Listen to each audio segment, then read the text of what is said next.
శనార్థులు మళ్ళొచ్చింది మీ లచ్చమ్మ బరాబర్ ముచ్చట పట్టుకొచ్చింది. మీరు కూడా సూర్నికే రెడీగా ఉన్నారని నాకు ఎరకేలే. చూడరు హెడ్లైన్స్. తిలా పాపం తలా పిడికెడు, పెత్తనం మీద పార్లమెంట్లో గాండ్రింపులు, కొత్త పంచాది లేపిన భారతరత్న అవార్డులు, బోసు ఎట్లా జీవించిండో చెప్పాలని డిమాండ్లు, సర్వే ప్రశ్న పత్రం చూసుకోరి కరెక్ట్ గా రాసి 100 మార్కులు తెచ్చుకోరి.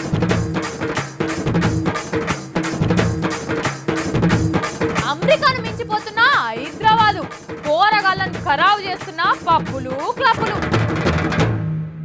రాష్ట్రం వచ్చిన తర్వాత కూడా లోక్సభలో మన రాష్ట్రం పేరు మారుమోగుతూనే ఉన్నది. లొల్లి ఇంకా నడుస్తూనే ఉన్నది.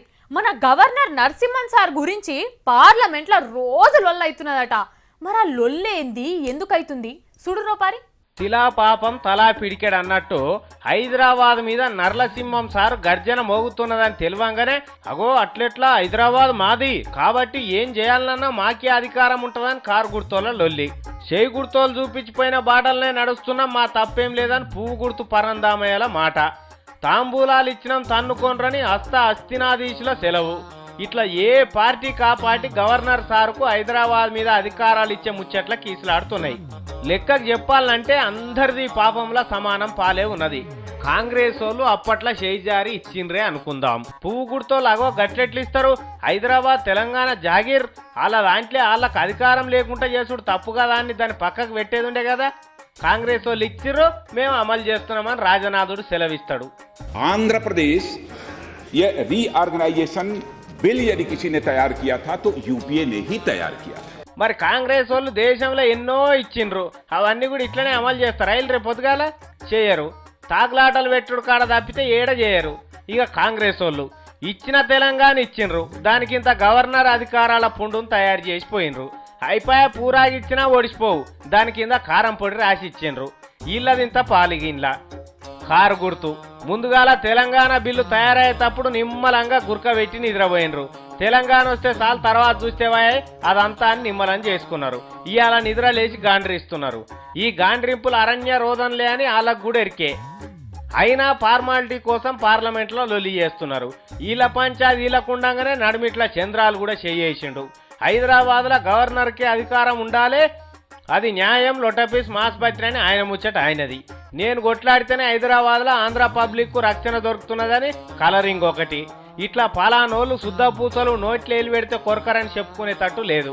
అందరు తలా ఇంత పాపం మూటగట్టుకున్నారు. ఇంట్లో ఫలితం మాత్రం తెలంగాణ జనం అనుభవిస్తారు గంతే. 19 తారీఖు ఏంటిది? 19 తారీఖు తెలంగాణ సర్వే. ఆనాడు అందరు ఇండ్లలోనే ఉండాలి, పెళ్లిలకు కూడా పోవద్దు, ఆఖరికి దావకాన్లకు కూడా పోవద్దు. ఎందుకంటే ఆనాడు బస్సులు బంద్. అమ్మయ్య అంతా యాదుకున్నది. మరి ఆ రోజు సర్వే పరీక్ష అన్నారు.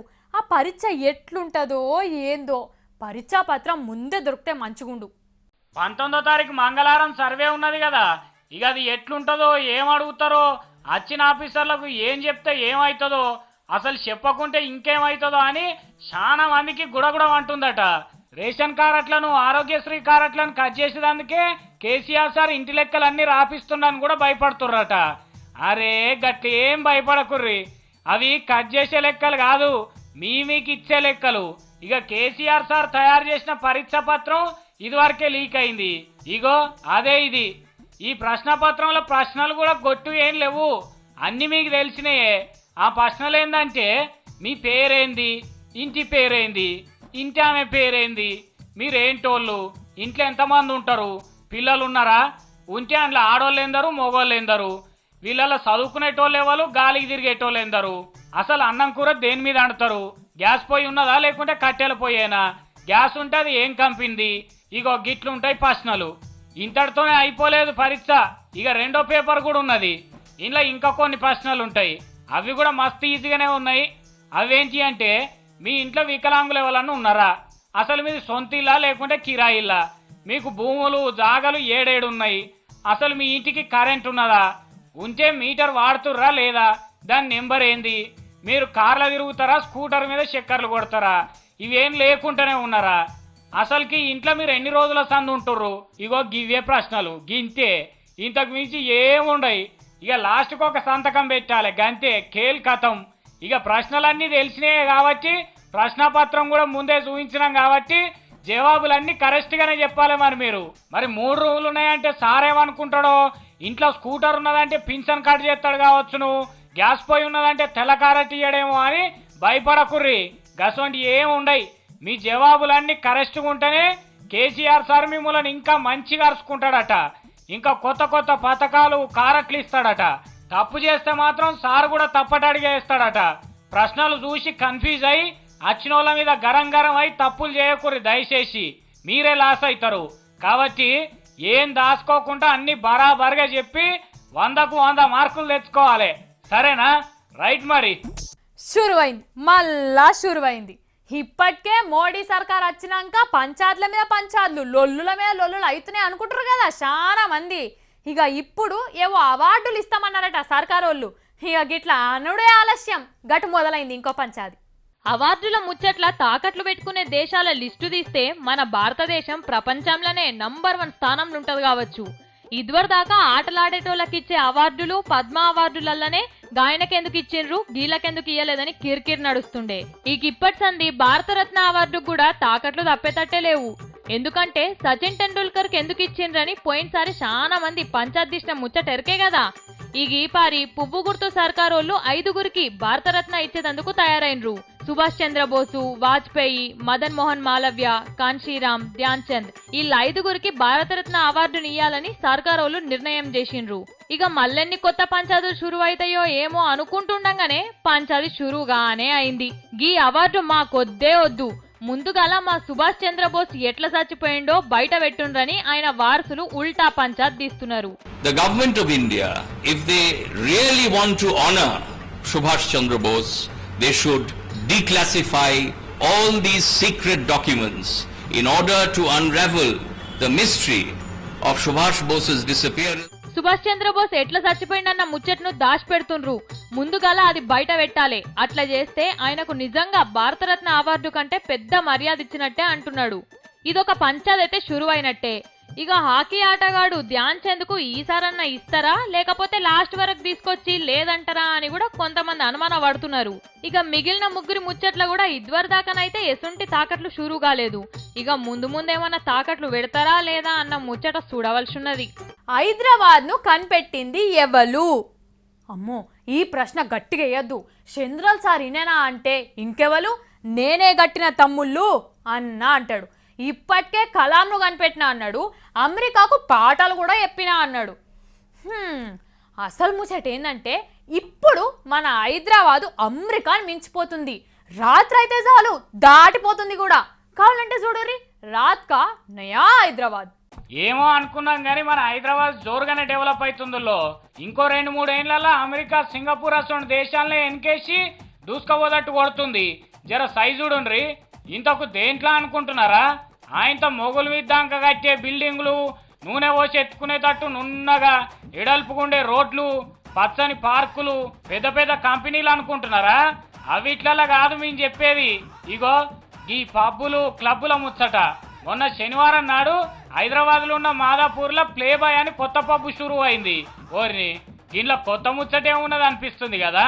నిజమే, ఎందుకంటే హైదరాబాద్ లో పబ్బులు ఎప్పటి సందో నడుస్తున్నాయి. అందులో సౌండ్ పార్టీల పోరగాళ్ళంతా ఒక్కతాన చేరి నడిరాత్రి దాటేదాకా కుత్కెళ్ళాక తాగి తిని ఎగురుతుంటారు. ఈ ముచ్చట కొత్తదేం కాదు, అందుకనే అట్లా అనిపించుట్లా తప్పేం లేదు. గాని ఇప్పుడు షురువైన ఈ ప్లే బాయ్ పబ్బు పోరగాళ్ళని చెడగొట్టుట్లా ఇదివరదాకున్న పబ్బుల కంటే ఇంకా జరంత ఎక్కువేనట. అందులో అంతా సగం సగం బట్టలు వేసుకున్న ఆడోళ్లే వచ్చిన వాళ్ళకు సప్లైలు చేస్తుంటారట. ఈ ప్లే బాయ్ పబ్బును హైదరాబాద్ లో పెడదామని ఎప్పటి సందో చూస్తున్నారట. గాని అప్పట్లో కేంద్రంలో ఉన్న సర్కార్ వాళ్ళు పర్మిషన్ ఇయ్యలేదట. మరి ఇప్పుడు ఎట్లా సంపాదించిండ్రో ఏమో గాని మొత్తానికి పబ్బును షురువు చేసిండ్రు. నీ పాడుగాను హైదరాబాద్ ను మొత్తం నాశనం చేసేందుకే తయారైనరు వీళ్ళని కొంతమంది ఆడికి పోయి లొల్లి కూడా చేసిండ్రట. ఆయనతో పోలీసు వాళ్ళు ఆడికి చేరి ఇట్లా లొల్లి పెట్టుడు పద్ధతి కాదని అలా అరెస్ట్ చేసిండ్రట. ఇన్నరా కొత్త షరతులు పెట్టి ఈ పబ్బుకు పర్మిషన్ ఇచ్చిండ్రట. ఇంగండ్ల వేరే ఏం జరగకుండా నిఘా పెడతాం అంటున్నారు. అంటే ఇలా నజర్ల తాగుడు, తినుడు, అర్ధరాత్రి దాటేదాకా ఎగురుడు ఇవన్నీ మంచి పనులే అన్నట్టు. చూడుండ్రిగా సర్కారోళ్ళు కూడా ఈ తీరులో ఆలోచన చేసి ఇటువంటి పబ్బులకు క్లబ్బులకు పర్మిట్లు ఇస్తే పోరగాళ్ళు చెడిపోకుండా మంచుకుంటారు ఇక. కానీ ఈ లెక్క చూస్తుంటే పబ్బుల కల్చర్లా హైదరాబాద్ వాళ్ళు దబ్బున్నే అమెరికన్ దాటిపోవడం గ్యారంటీ అనిపిస్తుంది. ఠండా మతలబ్ కోకా కోలా, కోకా కోలా మతలబ్ తెలంగాణ. అవు ఇప్పుడు కోకా కోలాకు తెలంగాణకు మస్తు దోస్తానైంది.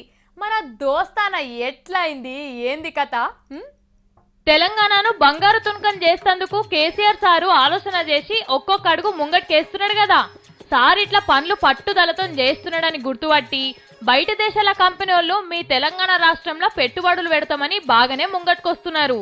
మొన్నిటి వరకు జపాన్ దేశపోళ్ళు సింగపూర్ వాళ్ళు కలిసిండ్రు కదా సార్ను. ఇగియాల అమెరికా కూల్ డ్రింక్ కంపెనీ వాళ్ళు సార్ను కలిసిండ్రట. మీ తాన మా కోకా కోలా కంపెనీ పెడతామని. ఇదివరకే ఇలా కంపెనీ ఒకటి హైదరాబాద్ పటాన్ చెరువు దగ్గర ఉన్నది. ఇప్పుడు పెట్టబోయేది దానికంటే 4 ఇంతలు పెద్దగా ఉంటదట. అంటే మస్తు మంది నిరుద్యోగులకు కొలువు దొరుకుతుంది అన్నట్టు. మరి ఈ కంపెనీని తెలంగాణలో యాడ పెడతారన్న ముచ్చట ఇంకా తెలియదు.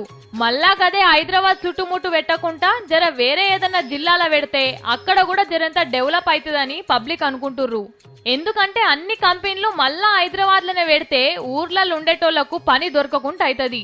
కాబట్టి ఇదివరకు సంది ఏ కొత్త కంపెనీలు వచ్చినా గానీ అన్ని జిల్లాలలో సమానంగా పెడుతుండాలి. ఇట్లనే మన తెలంగాణకు చాలా కంపెనీలు వచ్చేటట్టు కూడా చెయ్యాలని అనుకుంటుర్రు. ఇప్పుడు మీకు ఒక మస్తు ఈజీ ప్రశ్న ఇస్తా, మీరు కూడా గట్లని ఈజీగా జవాబు చెప్పాలి, సరేనా? సరే, పోరగాళ్ళు బడికి ఎందుకు పోతారు? వాళ్ళు 1వ తరగతి ఎందుకు చదువుతుర్రు చెప్పుర్రి.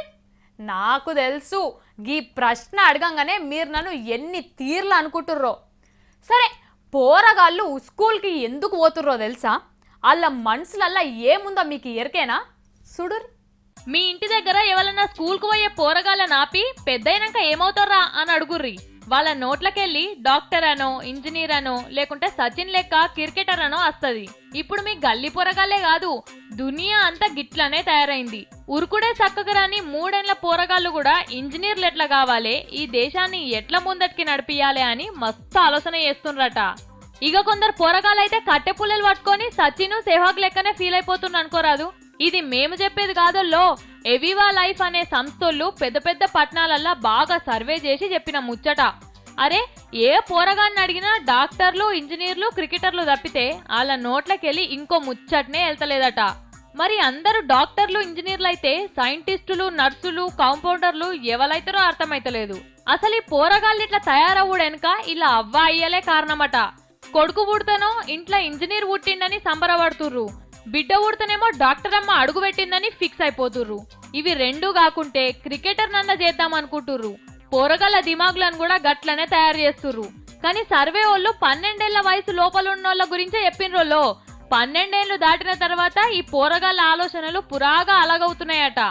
అంటే అప్పుడే కదా సినిమాలు, షికార్లు, దోస్తానాలు గిట్లా అసలు సిసలు దునియా కనపడేది. అందుకే పోరగాళ్ళు అదైతా ఇదైతా అనుకుంటా ఉండు కాదు, ఎప్పటికీ చదవాలే. కానీ చదవకుండా బట్టే బాజుగాల సోపతి పట్టి బడులకు డుమ్మాలు కొడితే డాక్టర్లు, ఇంజనీర్లు కాదు, డ్రైవర్లు, కూలీలు అవుతారు. జాగ్రత్త. రైతులు, మీకు అప్పు ఉడతలేదా? బ్యాంక్ వాళ్ళు ఇస్తలేరా? అయితే ఈ వార్త మీకోసమే. మీ పంటకే కాదు, మీ పంట చుట్టేసుకునే కంచె కూడా రుణాలు దొరుకుతాయి. ఎట్లా అని ఆలోచన చేయకుండా గీ వార్త చూడుర్రి, రుణాలు తెచ్చుకోర్రి. ఇన్నారులా గీ ముచ్చట. ఇదివరకు సంది బ్యాంకోళ్ళు పంట చేన్లకే కాదు, గా చేన్ల చుట్టేసే కంచెలకు కూడా లోన్లు ఇస్తారట. ఎట్లా అనిపిస్తుంది గీ ముచ్చట వింటుంటే?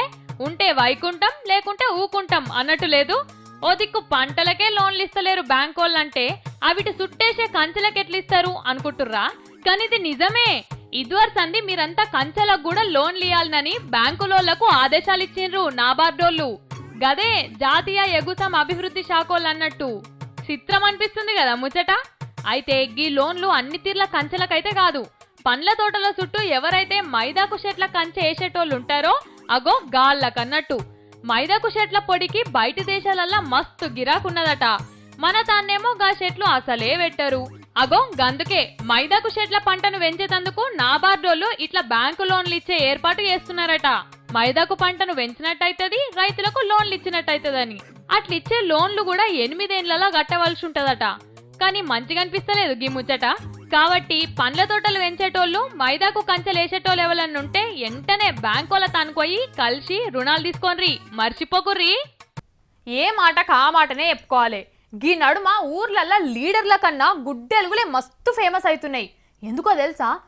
అంటే అవి జనాల దగ్గరకు వచ్చి పలకరిస్తున్నాయట. ఇప్పటికే 2-3 గుడ్డెలుగులు మన తీర్మార్ వార్తలకు కూడా వచ్చినాయి కదా.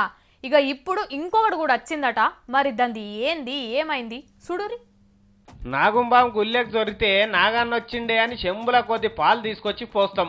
గుళ్ళె దేవుని నిడిచిపెట్టి జొర్రిన నాగన్నకే నమస్తే పెడతాం. అట్లనే ఎలుక చేసేట్టు చుట్టాన తిరిగితే పసుపు కుంకుమలు జల్లి ఆడ పూజలు మొదలు పెడతాం. అదే గుళ్ళె కనిపించిన నాగుంబాం బయట ఇంటికాడ కనిపిస్తే సంపేదాకా ఇడిచిపెడతారా? గుళ్ళెకొచ్చిన పామును మొక్కినంటే అదే గుళ్ళెకొచ్చిన గుడ్డేలుగును కూడా మొక్కాలి కదా జనం. లేదు, దాన్ని మొక్కుడు కాదు, సుడి పెట్టి దాని పానం తీస్తారు. పాము జొరితే దేవుడు అవుతాడు, గుడ్డేలు జొరితే దయ్యం అవుతుంది. ఇగో ఇది మనసులు రాసుకున్న లెక్క ఇట్లా అవుతుందని. ఇదెందుకంటే కరీంనగర్ జిల్లా గంగిపల్లి ఊర్లో ఉన్న గుళ్ళెకు గుడ్డేలుగు జొర్రింది. ఏ మబ్బులో జొర్రిందో తెలియదు కానీ మొత్తం గుడంతా ప్రదక్షిణలు చేసిందట. దాన్ని జనం చూసినాక మొక్తారా పామును మొక్కినట్టు? ఉషో ఉషో అని దాని పంత నగిలిండ్రు. ఏడంగా మోపోయిందో అడ్డమైన గుడ్డేలుగు మా గండాన మా ఊరికి వచ్చిందని శాపనార్థాలు నోటికొచ్చిన తిట్లు తిట్టిండ్రు. దాన్ని చూసి ఇటుకేది మీ అటుకేది మీ దమ్ము వేట తడి చేసిండ్రు. దీని జాగల నాగుంబామో ఇంకేదనో వచ్చి గుళ్ళే ఉంటే మొక్కకపోదురు ఇదే జనం. గుడ్డేలుగు అనగానే గింత పాపం ఉంటుంది. చూసి జనం ఎసంటోళ్ళు అర్థం చేసుకున్నట్టుంది. గుడ్డేలుగు గుడెక్కి వెనకబాదికెళ్ళి దుంకి పొలాలకెళ్ళి అటు దిక్కు పోయింది. అయినా ఇడిచిపెడతారా? దానికి మత్తు సూదులు కొట్టి అడ్డం పడేసి వలలేసుకొని వ్యాన్ ఎక్కిచ్చిండ్రు. పబ్లిక్ చూడండి ఎన్ని తీర్లుంటారో. తిలా పాపం తలా పిడికెడు పెత్తనం మీద పార్లమెంట్లో గాండ్రింపులు. కొత్త పంచాది లేపిన భారతరత్న అవార్డులు. బోసు ఎట్లా జీవించిండో చెప్పాలని డిమాండ్. సర్వే ప్రశ్న పత్రం చూసుకోర్రి, కరెక్ట్ గా రాసి 100 మార్కులు తెచ్చుకోర్రి.